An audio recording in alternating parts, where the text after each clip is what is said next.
प्रातः क्लास चल रहा था 6/4/1967 गुरुवार को 5वें पेज की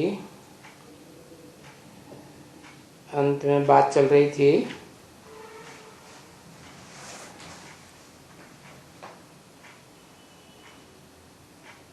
जो भक्त लोग होते हैं एकदम बिल्कुल बुद्धू होते हैं। उनको कहो देखो स्वर्ग ऊपर में होता है, तो सभी ऊपर में चले जाते हैं। यहाँ तो नरक है ना। तो जो भक्ति मार्ग में भक्त और भक्तिनी होंगी वो बोलेंगे हाँ सत्य वचन महाराज, ये सत्य है।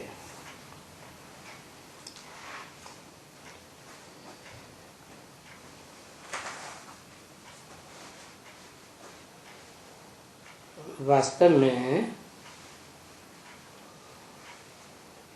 स्वर्ग और नरक को ऊपर होने की या नीचे होने की बात नहीं है।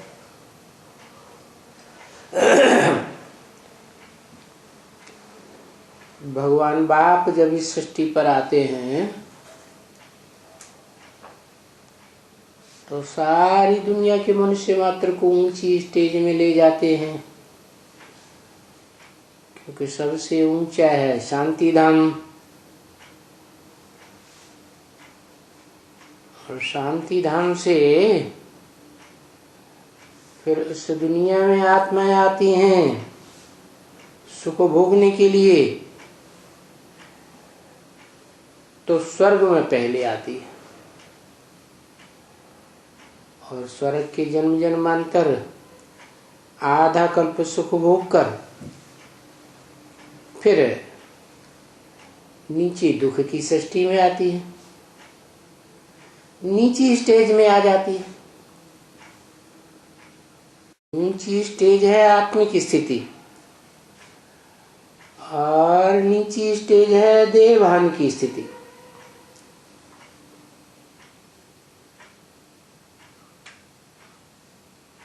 भारी कौन है और हल्की कौन है?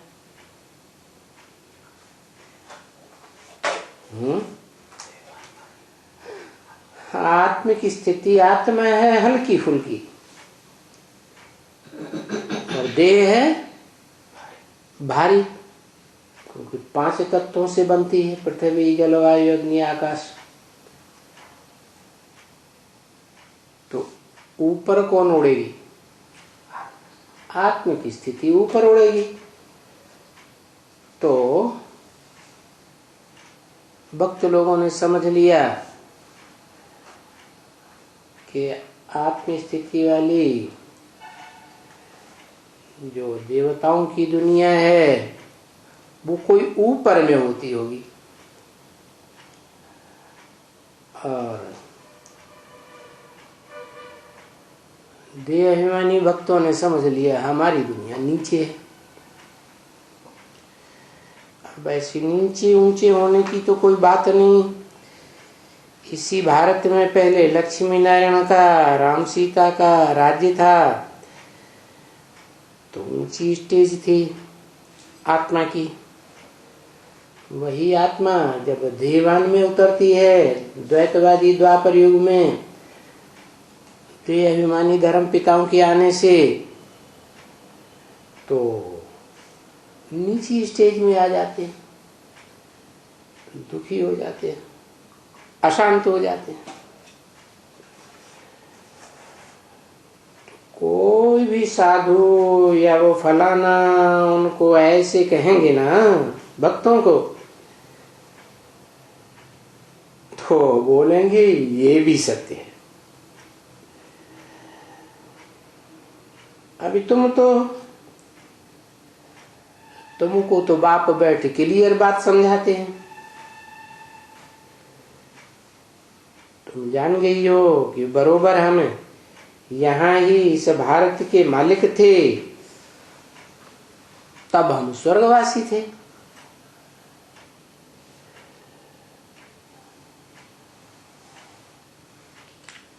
अभी हम इस भारत में परतंत्र हैं।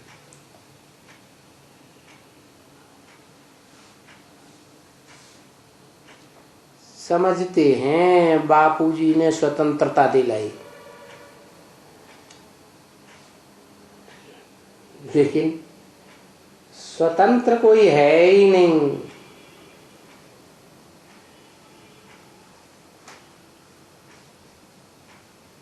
कोई भी मालिक नहीं है।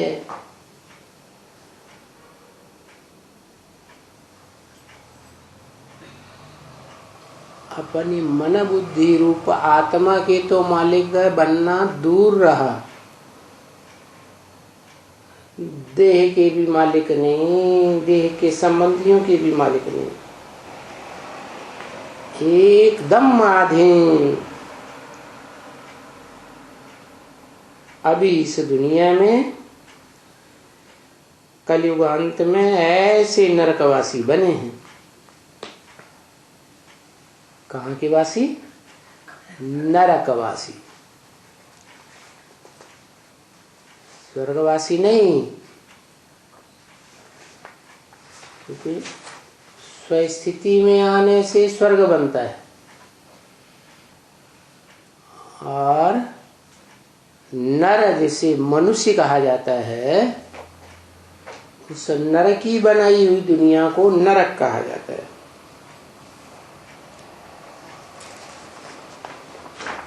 अभी बाबा आए हैं,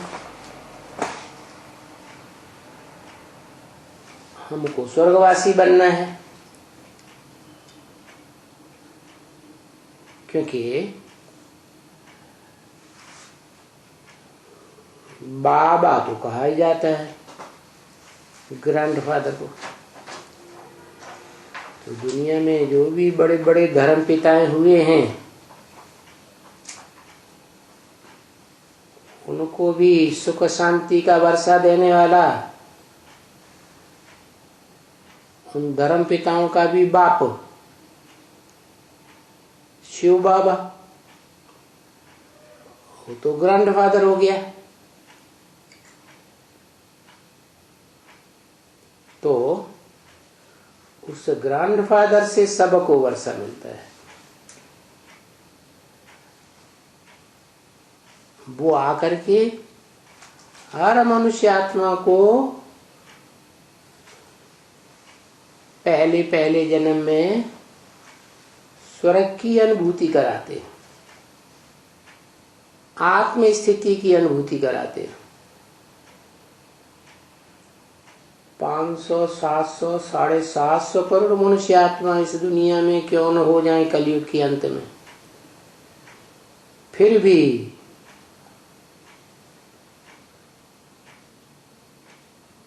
महाविनाश काल में शरीर छोड़ने के बाद जब सब आत्माएं आत्मलोक में जाएंगी और वहां से वापस इस दुनिया में आएंगी, तो पहले पहले जन्म में सभी मनुष्य आत्माएं आत्मिक स्थिति में रहकर सुख का ही अनुभव करेंगे। 6/4/1967 की वाणी का 6ठा पेज। तो ऐसे स्वर्ग में फिर जो नई आने वाली आत्माएं हैं परम धाम से, ब्रह्मलोक से, आत्मलोक जिसे कहा जाता है, वो फिर यहाँ बादशाह अपने को अनुभव करती है। क्या? उनको कोई दुख नहीं दे सकता। जैसे बादशाह सबको दंड देता है, लेकिन उसको कोई भी दंड नहीं दे सकता। अब उन बादशाहों के बीच में हम बच्चे भी हैं। ज्ञान सूर्य बाप के डायरेक्ट सूर्यवंशी बच्चे, क्या और मनुष्य आत्माएं, कोई तो ज्ञान चंद्रमा ब्रह्मा के बच्चे हैं। ब्रह्मा ज्ञान चंद्रमा है तो बच्चे कौन से वंशी? चंद्रवंशी। कोई इस्लाम वंशी, कोई बौद्ध वंशी, कोई क्रिश्चियन वंशी, और हमको तो सूर्यवंशी बनना है। हम तो उन चंद्रवंशियों के, इस्लामियों, बौद्धियों, क्रिश्चियंस के जन्म जन्मांतर न कभी प्रभाव में आए हैं और न यहाँ शूटिंग पीरियड में उनके प्रभाव में आने वाले हैं।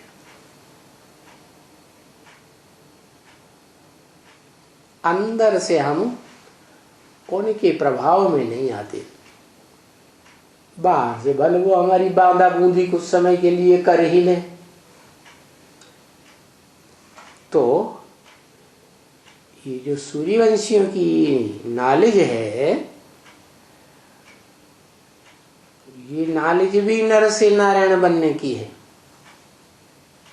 क्या? नर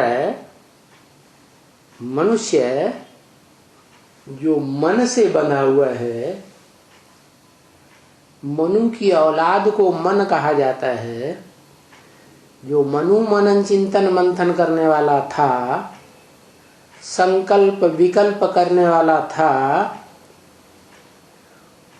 उसकी औलाद कहे जाते हैं मनुष्य। तो वो ही मनु आदि नारायण बनता है। बनाने वाला कौन? नर को नारायण जैसा कौन बनाता? नर जो कलयुग के अंत में कलाहीन हो जाते हैं, चंद्रमा की तरह कोई भी रोशनी नहीं रहती, उनको सुप्रीम सोल बाप आकर, जैसे चंद्रमा 16 कला संपूर्ण रोशनी वाला बन जाता है, ऐसे 16 कला संपूर्ण नारायण बनाते हैं। कौन? आदि नारायण। तो खुद कैसे होंगे? 16 कला संपूर्ण होंगे या उससे भी ऊपर होंगे? हैं?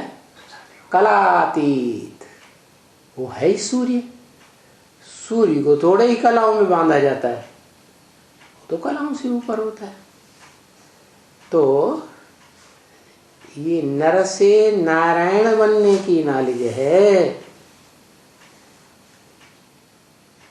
नारायण का अर्थ ही है, अयन माने घर, नार माने जल। जिसका घर ज्ञान जल में ही है। क्या? ज्ञान जल के बाहर कभी आता ही नहीं। इसलिए साक्षात्कार से जो आदि नारायण का चित्र बनवाया है बाबा ने, उसमें देखो ध्यान से, जो लक्ष्मी नारायण ऊपर खड़े हैं, उनकी दुनिया प्रकाश वलय वाली दुनिया है। क्या? ज्ञान जल की दुनिया में खड़े हैं। जो दुनियावी संसार के संकल्प हैं, देह के संकल्प, देह के धंधों के संकल्प, वो उनके संकल्प नहीं है। इसलिए उनका नाम पड़ा नारायण। आयन नारायण माने जिनका घर ज्ञान जल में है, ज्ञान प्रकाश के वलय में ही रहते हैं। वो जो कथा सुनाते हैं, सो भी नर से नारायण बनाने की सत्यनारायण की कथा है। और वो कथा भी भारत में होती है, दूसरे देशों में नहीं होती है। सत्यनारायण की कथा है, वो यादगार है।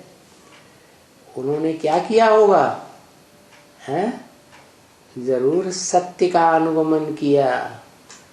सत्य कहा जाता है ईश्वरीय ज्ञान को। एक ईश्वर से ही ज्ञान आता है।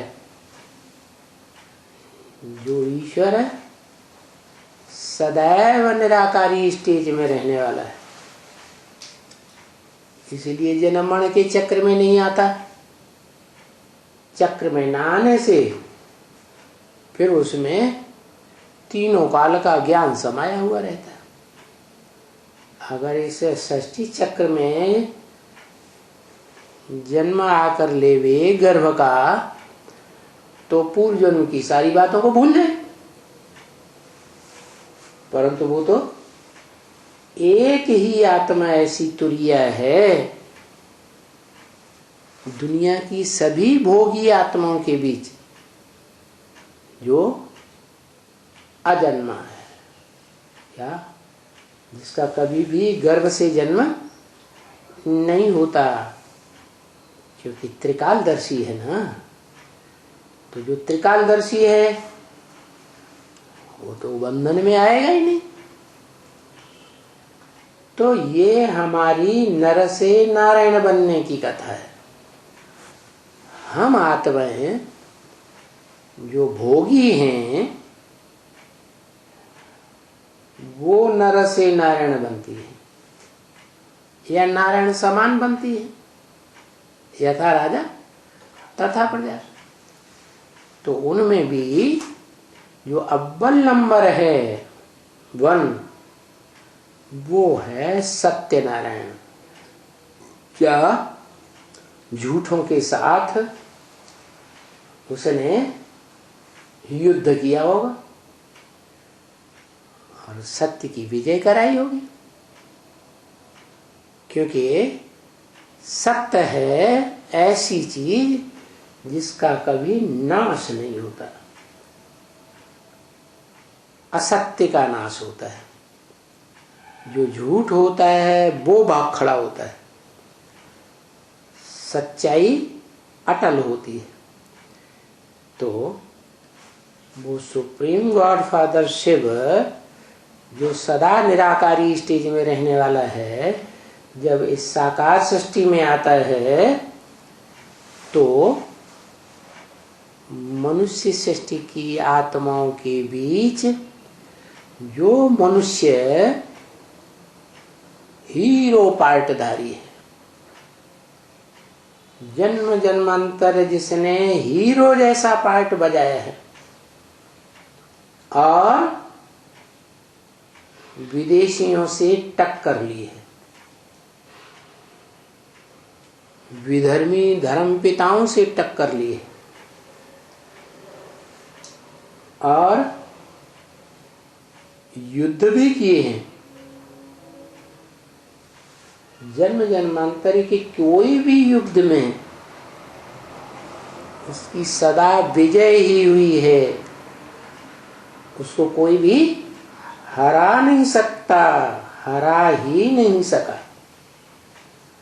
और जब इस ब्रॉड ड्रामा की शूटिंग होती है तो शूटिंग पीरियड में भी वो कभी किसी से हारने वाला नहीं है। तो हमारी है ही नर से नारायण बनने की सत्यनारायण की कथा। सत्य सीताराम नहीं बनाते क्या? क्योंकि त्रेता में गाए जाते हैं 14 कला संपन्न सीताराम।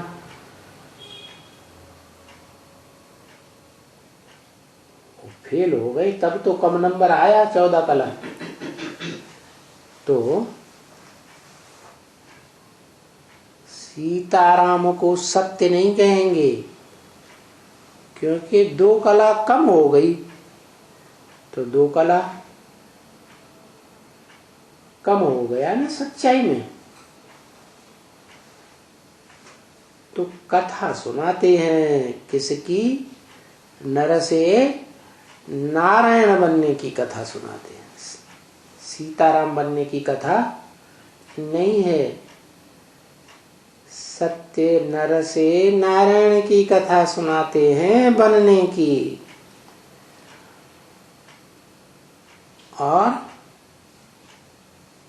कोई बनाते हैं, कोई है? सत्यनारायण अपने आप बनते हैं या कोई बनाते हैं? है? कोई बनाते हैं सत्यनारायण कि अपने आप बनते हैं? है? क्या वो सत्यनारायण अपने आप बनते हैं कि कोई बनाते हैं?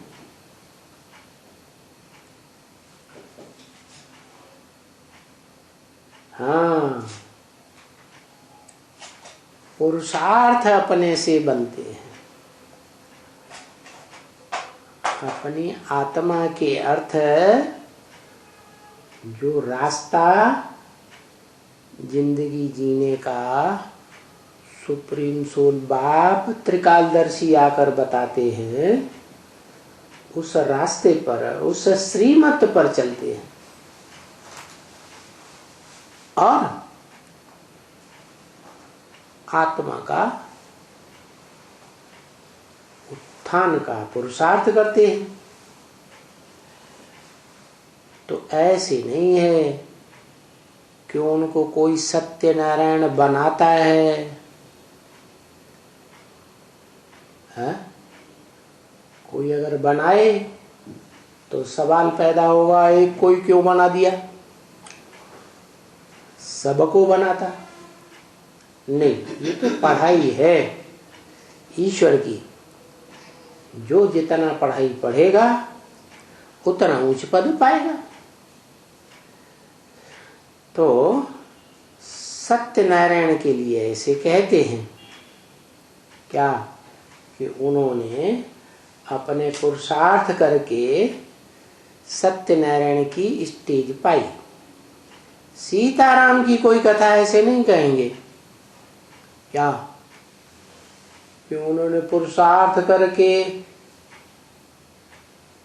ऐसा सीताराम कम कला वाला बना है? पुरुषार्थ किया या फेल हो गया? फेल हो गया ना। तो नर से नारायण बनने की कथा का गायन है। तो बाप भी आकर कहते हैं, कौन सा बाप है? वही निराकार आत्माओं का निराकारी शिव बाप आकर कहते हैं। आकर कहते हैं, कहां से आकर कहते हैं? हैं? तो सदैव आत्मलोक का रहने वाला है, आत्म की स्थिति में रहने वाला है।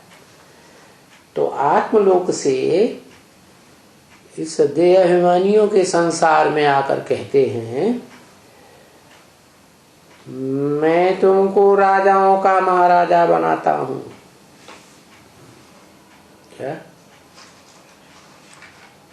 मैं माने कौन है? मैं माने कौन? मैं कहने वाला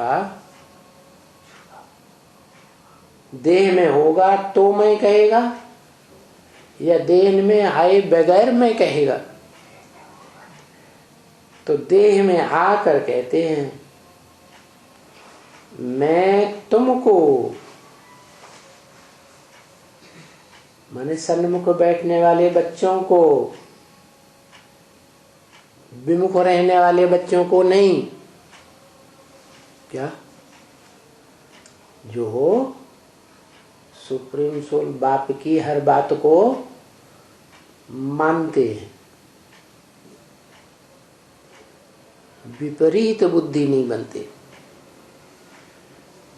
ऐसे तुम बच्चों को कहता हूं कि मैं तुमको राजाओं का महाराजा बनाता हूं। क्या? राजा भी नहीं बोला, क्या बोला? राजाओं से भी ऊंचे होते हैं महाराजा। तो राम तो राजा है?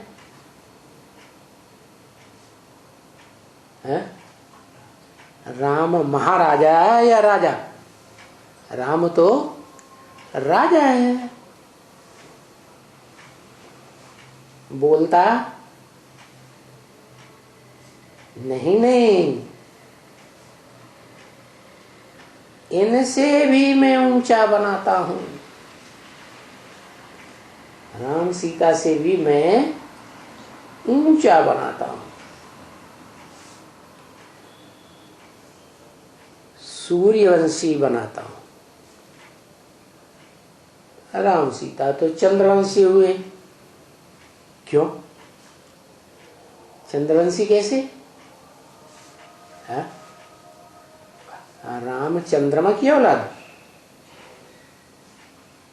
वास्तव में सत्युग में 8 नारायण की गद्दियां चलेंगी। 8 नारायणों की गद्दियों में जो सबसे लास्ट गद्दी है, उसमें जो सत्युग के 16 कला संपूर्ण कृष्ण चंद्र की आत्मा है, वो नीचे उतरते उतरते साहूकार बन जाता है। क्या? आखिरी नारायण के राज्य में। तो ऐसा बड़ा साहूकार बनता है कि जिससे लोन लेकर के सत्युग के आखिरी नारायण की राजा ही चलती है। तो उस बड़े साहूकार का जो बच्चा बनता है, राम वाली आत्मा,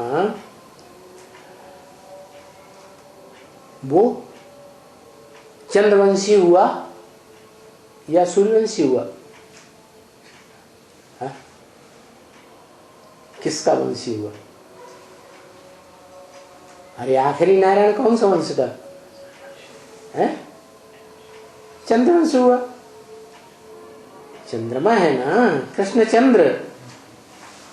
तो है शूटिंग पीरियड की बात।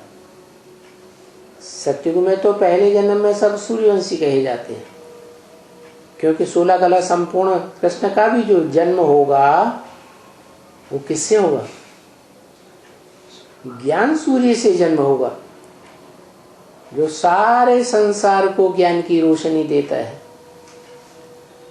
तो सतयुग में सब सूर्यवंशी, और जो संगम युग में पढ़ते पढ़ते फेल हो गए, तो वो चंद्रवंशी बनते हैं। तो मैं राम सीता से भी ऊंचा सूर्यवंशी बनाता हूं। और ये जो सत्यनारायण की कथा है, ये भी सूर्यवंशियों के लिए है। सूर्यवंशी नारायण के लिए है कि सच्ची सत्य कथा है। सत्य सत्य सच्ची सत्यनारायण की कथा, वो माना कौन सी? जो संगम युग में उनकी जीवन कहानी थी। अगर कोई कहे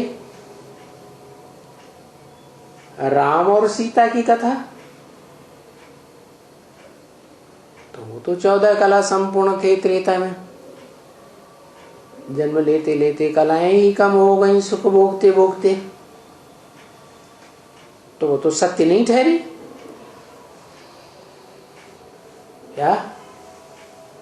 क्या ठहरी? असत्य बात हो गई। इसलिए नाम ही है सत्यनारायण की कथा। अभी अर्थ देखो,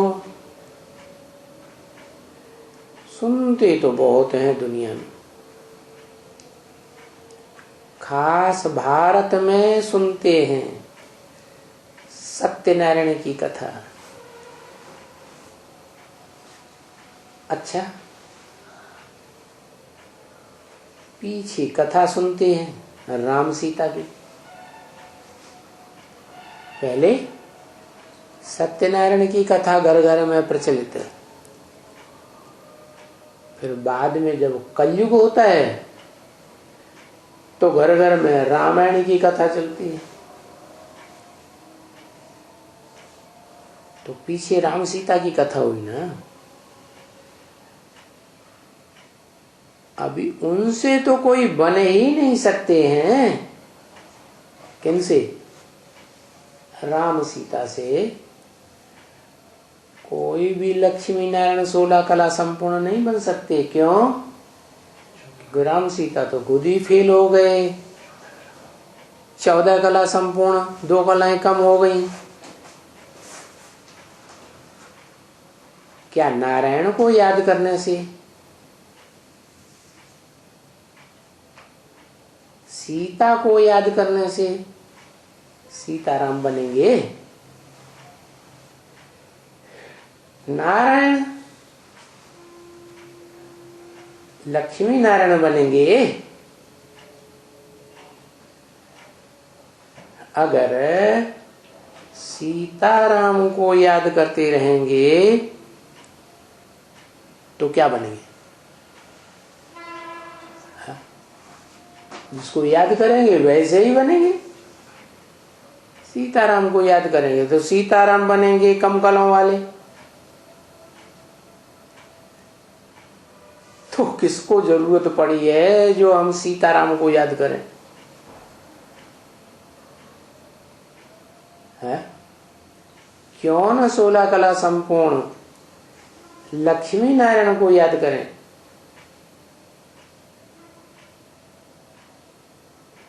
और उनसे भी ऊंचे जो लक्ष्मी नारायण को लक्ष्मी नारायण बनाने वाले हैं, कलातीत, उनको ही याद करें ना। आदि नारायण तो हम राम सीता को याद ही क्यों करें? उनका कोई ऊंच पद थोड़े ही है। उनका तो 2 कला नीचा पद हो गया। ऊंचे ते ऊंचा पद ये है नारायण का। है? कोई पूछे इस दुनिया में ऊंचे ते ऊंचा पद किसका है तो किसका बताएंगे? त्रेता के राम सीता का या सतयुग के लक्ष्मी नारायण का? है? सतयुग के लक्ष्मी नारायण का ऊंचे ते ऊंचा पद बताएंगे। उनको भी जन्म देने वाले जो आदि नारायण हैं, सृष्टि की आदि में, वो है ऊंचे ते ऊंचा पद, असली नारायण। क्योंकि वो सदैव ज्ञान जल में वास करते हैं। क्या? जब से उनका प्रत्यक्षता रूपी जन्म होता है तब से लेकर जीवन भर उनकी आत्मा ज्ञान जल के बीच ही रमण करती है। इसलिए असली नारायण तो वो हुए। बाकी सतयुग में तो देवताएं ज्ञानी होते हैं नहीं, वहां तो बुद्धू होते हैं। और त्रेता में तो और भी 2 कला कम हो जाती है।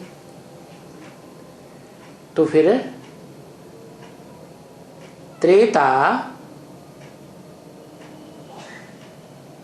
नामी गामी स्वर्ग हुआ या सतयुग नामी ग्रामी स्वर्ग हुआ?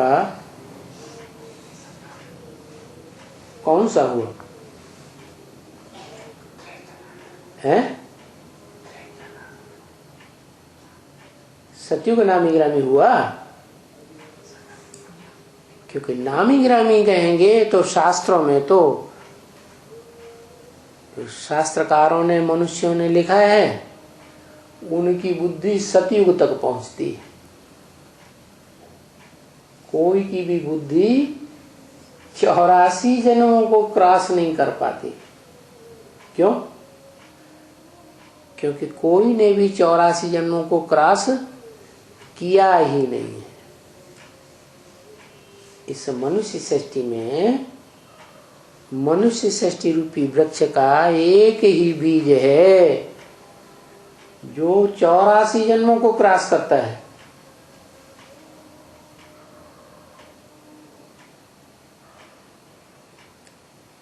तो शास्त्रों में उसी की सारी महिमा बनाई दी है। इसलिए वेदों में भी एक ऋचा आई है, एको सद्विप्रा बहुधा वदन्ति। एक ही 100% सच्चा विप्र अर्थात ब्राह्मण है जो शास्त्रों में अनेक प्रकार से गायन हुआ है, कहीं राम के रूप में, कहीं नारायण के रूप में, कहीं कृष्ण के रूप में, कहीं शंकर के रूप में, कहीं क्या कहीं विष्णु के रूप में। तो फिर असलियत जब सामने आती है सारे संसार के, कौन से युग में? संगम में, शूटिंग पीरियड में।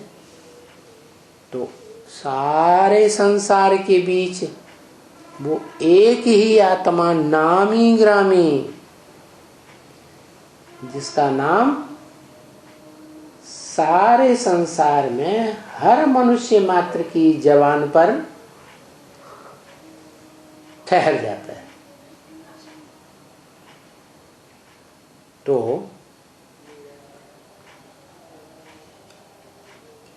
वो हुआ स्वर्ग का रचयिता। हाँ, जो सदा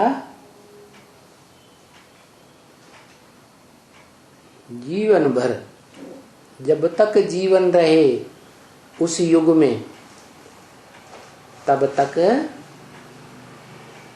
स्वस्थिति का अनुभव करते हुए अतीन्द्रिय सुख का अनुभव करता है, ऊंचे का ऊंचे स्वर्ग। तो उसके मुकाबले में है फिर नरक। क्या?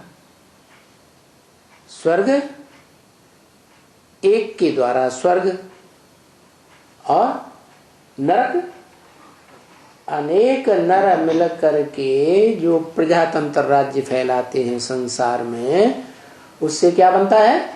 दुनिया नरक बन जाती है। ये बिल्कुल छी भी कलयुग को कहते हैं। क्या? सबसे ज्यादा छी युग कब? कलयुग आदि या कलयुग अंत? कलयुग अंत सबसे जास्ती चीज, क्योंकि दुनिया में हर चीज की आयु 4 अवस्थाओं से गुजरती है। सत्व प्रधान, सत्व सामान्य, रजो और तम। तो कलयुग भी पहले सात्विक होता है, बाद में तमो प्रधान बनता है। तो स्वर्ग को भी तो स्वर्ग कहा जाता है, बिल्कुल ऊंचा, माने एकदम ऊंची स्टेज, स्व की, आत्मा की एकदम ऊंची स्टेज। तो वो हुआ असली स्वर्ग। तो जरूर स्वर्ग में तो जाना है। क्या? हर मनुष्य आत्मा को स्वर्ग में तो जाना है, लेकिन तो क्यों लगा दिया? हर एक की आत्म की स्थिति पुरुषार्थ अनुसार अपने अपने प्रकार की बनती है। एक जैसी सदाकाल आत्मिक स्थिति कोई की नहीं बनेगी। जिसकी बनती है वो ही ऊंचे ते ऊंचे स्वर्ग का अनुभव करता है ना इसी बात। वो होकर गए हैं ना, कौन? सारे विश्व के महाराजा। उनका टाइटल राजाओं का नहीं है, उनका टाइटल महाराजा का है। तो स्वर्ग में तो उस स्वर्ग के लिए तो पुरुषार्थ करना है। पीछे वाले देखो, वो तो उतनी ऊंची स्टेज के स्वर्गवासी नहीं बनते।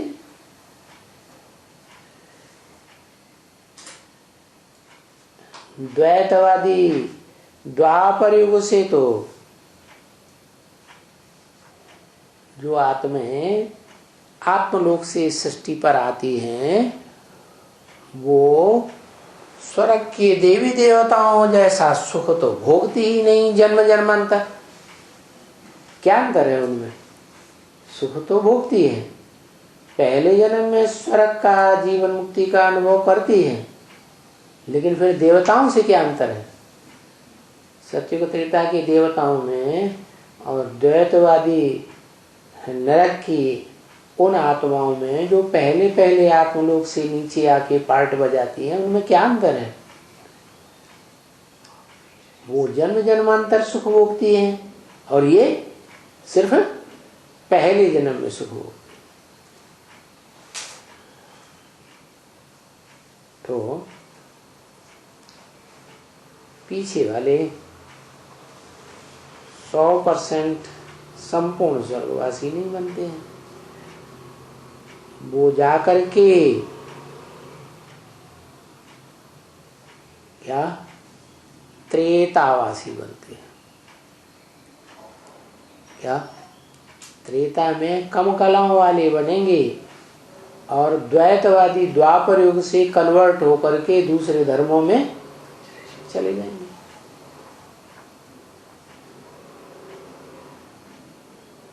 अब सतयुगवासी नहीं बनते हैं तो त्रेतावासी बनते हैं। क्या ऊंची पढ़ाई नहीं पढ़ेंगे तो क्या कहेंगे? नीची स्टेज की पढ़ाई पढ़ के रह गए बस। तो ये पढ़ाई यहां तक है।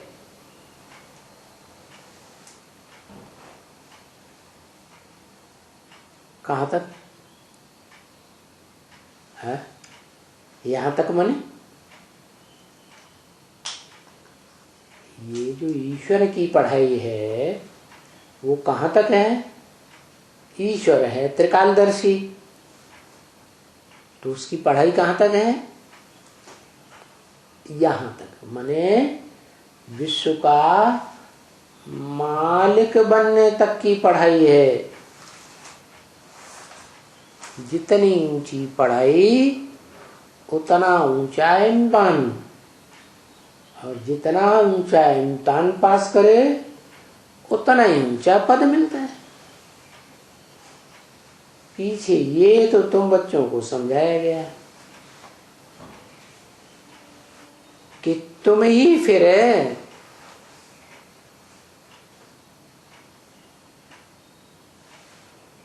गिरते हो, पतित बन से। क्या? क्योंकि नियम है जो नीचे नहीं गिरेगा वो ऊपर भी नहीं उठेगा। जितना जास्ती नीचे गिरने की ताकत होगी उतना ही ऊंचा उठेगा।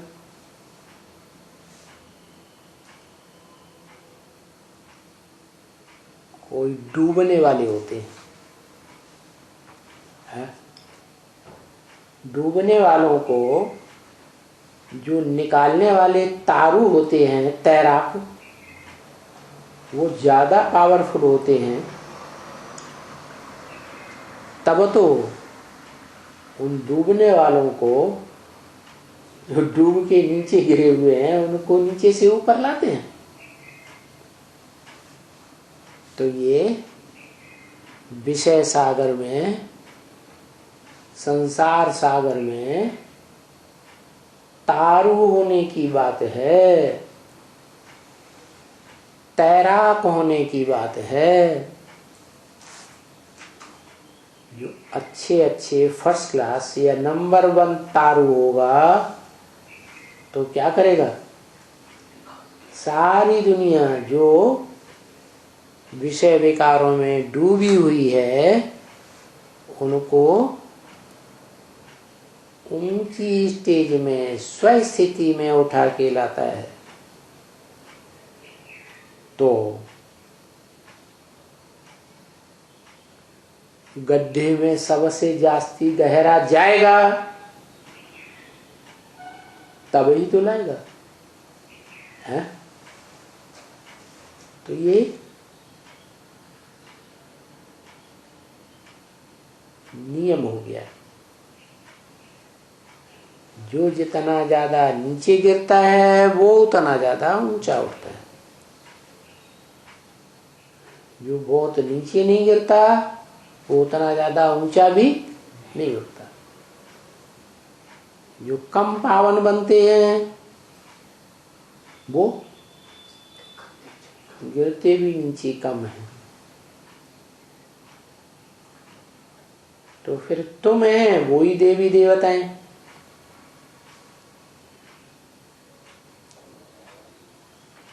कौन से? सूर्यवंशी। क्योंकि पतित तो सभी बनते हैं, चाहे देव आत्माएं हो, चाहे मनुष्य आत्माएं हो, चाहे राक्षसी आत्माएं हो, पतित सो सभी बनते हैं। पर उन आत्माओं का नाम नहीं बदलता है। क्या? जो क्रिश्चियन धर्म के हैं वो क्राइस्ट को ही मानते, क्रिश्चियन धर्म के ही रहते हैं। भले देवताएं बनते हैं लेकिन क्रिश्चियन धर्म में बाद में कन्वर्ट होते हैं। तो उनका अंतिम असर क्या होता है? क्रिश्चियन ही बनकर रह जाएंगे या सूर्यवंशी बन जाएंगे? है? क्रिश्चियन ही बनते हैं। तो देखो, क्रिश्चियन है तो बस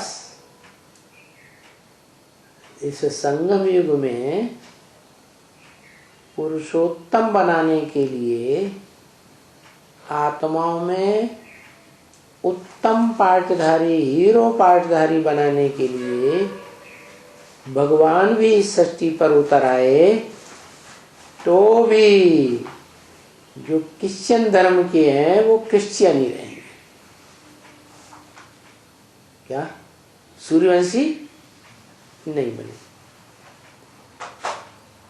भले ये बात तुम जानते हो,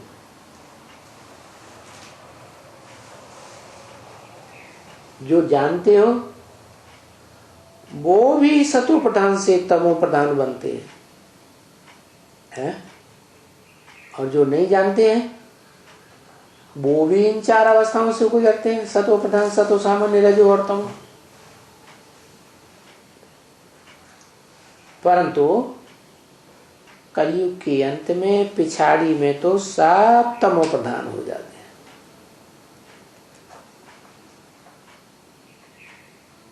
चाहे कोई भी धर्म वंश का हो,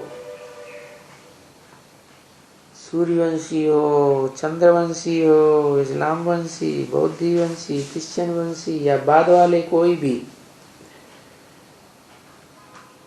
कलयुग के अंत में आकर सब क्या बनते? तमो प्रधान बन जाते। तो भी वो क्रिश्चियन संप्रदाय हर एक का अपना अपना बाप का लक़ब मिलता है। वो इस्लामी संप्रदाय, वो फलानी संप्रदाय।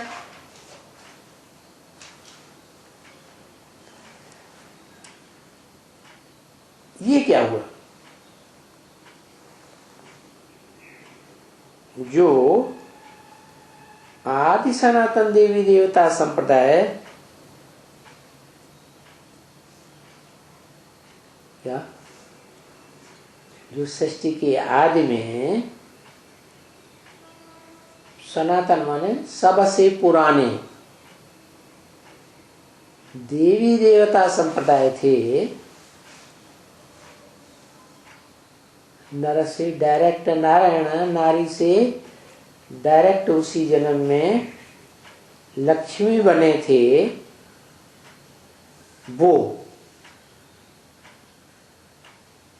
तो 500-700 करोड़ की दुनिया में जो और धर्म वाले हैं वो कोई भी नहीं एकदम बनते हैं। क्या है? आदि सनातन देवी देवता धर्म के संप्रदाय। हाँ, वो जो नीचे गिरते हैं,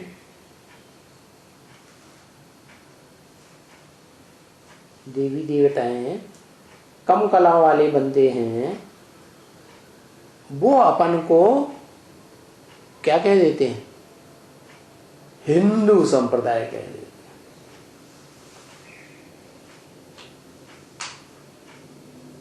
तो हिंदू कह देते हैं, लेकिन हिंदू का अर्थ भी कोई नहीं समझते है।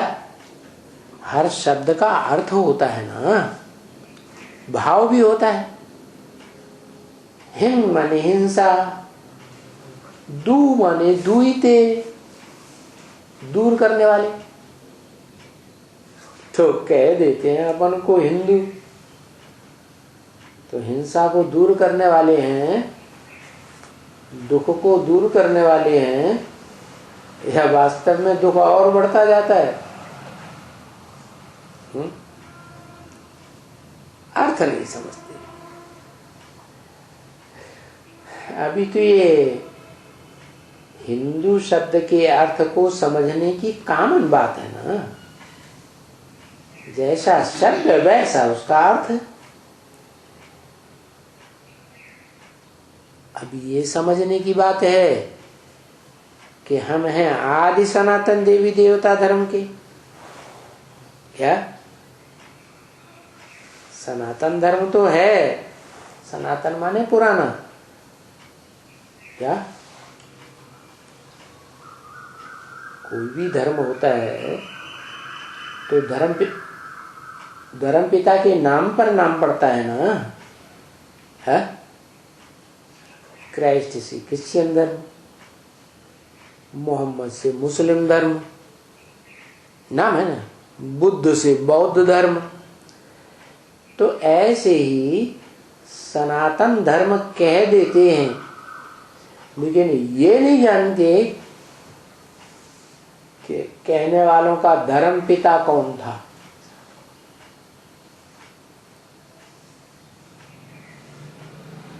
अभी बाप बतलाते कि सनातन धर्म का धर्म पिता सनत कुमार था, जो ब्रह्मा का ज्ञान योग में सबसे बड़ा पुत्र था। क्या है? ब्रह्मा ने जो सृष्टि रची, उस सृष्टि में जो मानसी सृष्टि रची, क्या ये इंद्रियां है ना,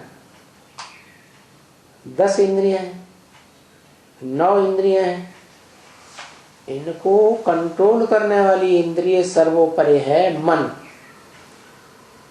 तो ब्रह्मा ने सबसे पहले ऊंची से ऊंची सृष्टि में मन से उत्पन्न होने वाले बड़े बच्चे को, जिसका नाम सनत कुमार, उसको जन्म दिया। क्योंकि दुनिया में देखा जाए तो 4 बड़े बड़े धर्म हैं, देवता, इस्लामी, बौद्धि और क्रिश्चियन। तो इन चारों बड़े बड़े धर्मों का बीज ब्रह्मा ने पहले पहले उत्पन्न किए। उनके नाम है सनत, सनातन, सनंदन, सनत कुमार। और सनत कुमार सबसे छोटे थे, तो बड़े कैसे बन गए? ज्ञान योग में तीखे हो गए तो बड़े समझे। ज्ञान में तीखे बने तो उनको ज्ञानेश्वर का टाइटल मिला, ज्ञानियों का ईश्वर। जितने भी दुनिया में ज्ञान लेने वाले ईश्वर के बच्चे बनते हैं, उन ज्ञान लेने वाले बच्चों को ईश्वर, शासन करता, ज्ञानेश्वर बना। ऐसे ही ईश्वर का ज्ञान लेकर जिन्होंने वशीकरण की विद्या प्राप्त कर ली। कौन सी विद्या? वश में लेने वाली विद्या। कोई को भी वश में कर लो, सारी दुनिया को वश में कर लो। तो ऐसी विद्या को गीता ज्ञान में भगवान ने नाम दिया राजयोग। कैसा योग? योग शक्ति, राजाई की शक्ति, कंट्रोलिंग पावर, वशीभूत करने की शक्ति। तो जिसमें ऐसी पावर आ गई, योग की कहो, वशीकरण की पावर कहो, तो उसका नाम टाइटल में पड़ा योगीश्वर सनत कुमार।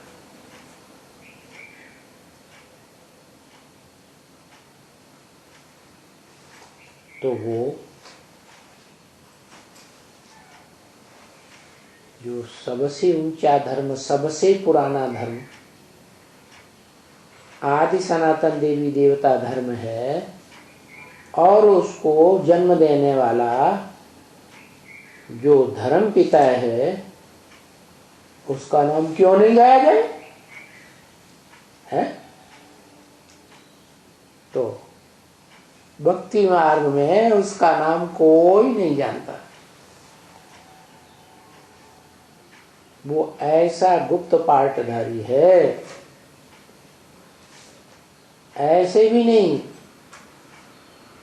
कि द्वैतवादी भक्ति मार्ग में, रावण राज्य में, 10 सिरों वाले राज्य में, प्रजातंत्र राज्य में, जो कलयुग के अंत में प्रत्यक्ष होता है,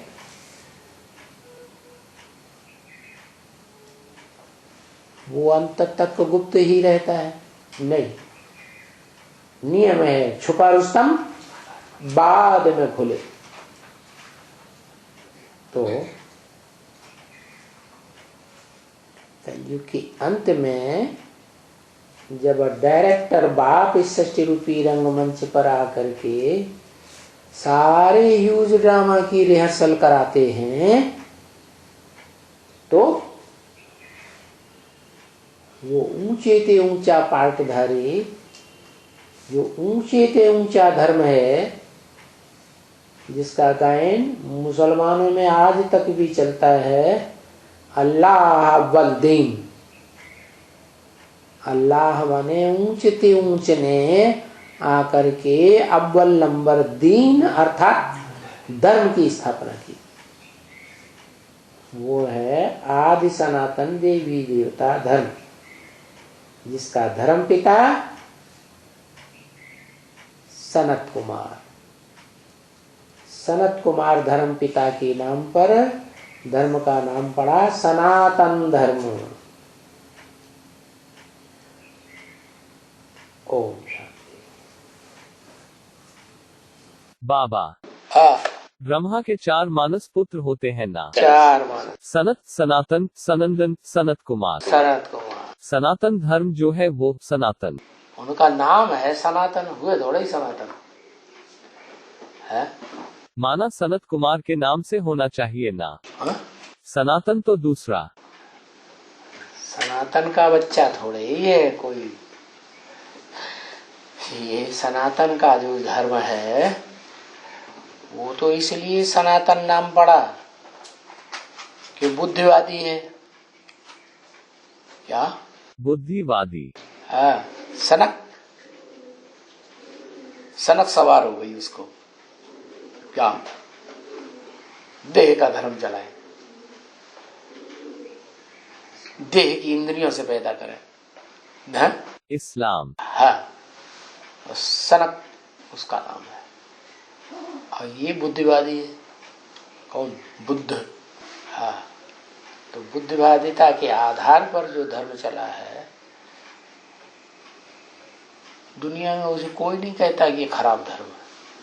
बुद्ध धर्म सबकी बुद्धि में छप गया, बड़ा हिंसावादी है, किसी को दुख नहीं देता, ऐसे बुद्धि में बैठ गया। कितनी बुद्धि की विशालता से काम लिया कि सारी दुनिया में कोई नहीं जानता कि ये भी हिंसक है। कौन? बुद्ध धर्म। तो उसका नाम सनातन पड़ा, क्योंकि सबसे पुरानी चीज तो बुद्धि है ना। मनुष्य बुद्धिमान है, उन बुद्धिमानों की भी बुद्धि कौन? वो तो सबसे पुराना कौन हुआ? बुद्धिमानों में जो सबसे ऊंची श्रेष्ठ बुद्धि है उसको कहेंगे सबसे पुराना। तो उन्होंने अपना ही नाम उनका हो गया। क्या? सनातन। सनातन। सनत, सनातन, सनंदन। क्या है? सबसे छोटे महाराज सनंदन। नंदन माने आनंद देने वाला, सनंदन माने सहित, आनंद देने वाले के सहित। कौन है आनंद देने वाला? है? दुनिया में सबसे ज्यादा आनंद देने वाला कौन है? शिव बाबा। शिव बाबा स्वर्ग के आनंद देता है। हाँ, जो सबसे जास्ती आनंद देने वाला है उसका नाम पड़ा है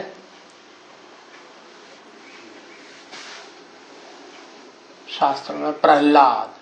प्र माने प्रकृष्ट रूप, आह्लाद माने आनंद। क्या? प्रहलाद। प्रहलाद भगवान का पहला बच्चा, उसको महादेव कह दिया।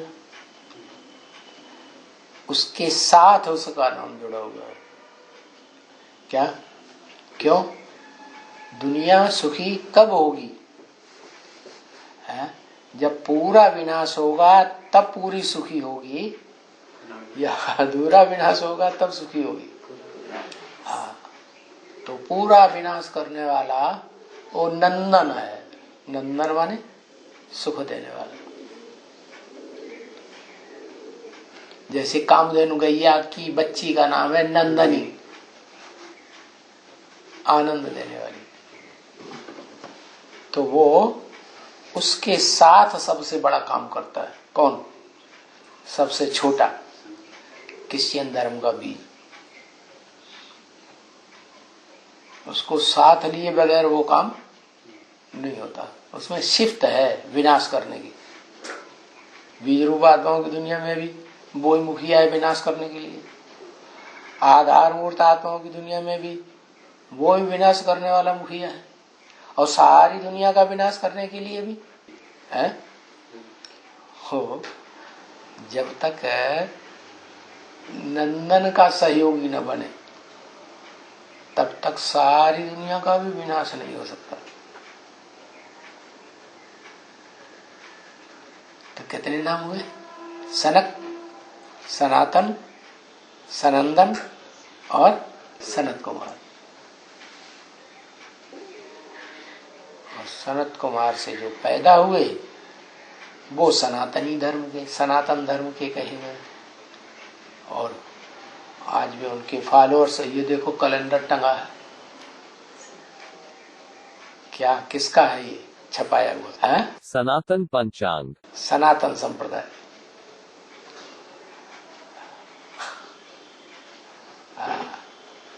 वो जानते ही नहीं हमारा धर्म पिता कौन है, वो जानते ही नहीं हमसे सबसे, हमारी सबसे पुरानी पुरानी धर्म पुस्तक कौन सी है।